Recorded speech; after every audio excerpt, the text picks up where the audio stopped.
तर जसं फडणवीस शेपूट धरीन तसं बोलणार ते.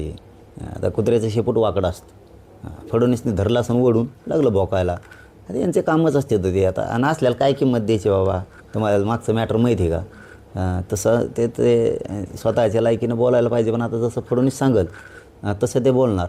आणि आम्ही खालच्याला बोलायला सोडून दिलं आता. कारण ह्या बिचाऱ्याला काही बोलून उपयोग नाही. यांना काय बोलून उपयोग नाही. यांना बोलायचं नसतं. हेच नंतर सांगतात बोलायचं नसतं आम्हाला. पण आता वरून जसं सांगतात ना तसं बाबा तुम्ही आमच्यावर नाराज होऊ नका हेच सांगत आहेत नंतर. त्यामुळे यांना बोलून उपयोग नाही. याला दोषी सगळा फडणवीस. फडणवीसला दम निघत नाही. मराठा द्वेष उफाळून येतो आणि मराठा द्वेषापोटी तो हे कामं घडून आणतो. त्यामुळे खालच्याला बोलून काही उपयोग नाही. पण फडणवीसने हे कामं करू नये. कारण एक राज्याचा प्रमुख आहे आणि प्रमुखानं ओबीसी मराठ्यात वादं लावायचे, दंगली लावायच्या, भांडणं लावायचे. हे त्याच्यासाठी हिताचं नसणार आहे. आणि आपला शब्द लिहून ठेवायचा, मराठ्यांना फडणवीस हलक्यात घ्यायचं नाही. वाद निर्माण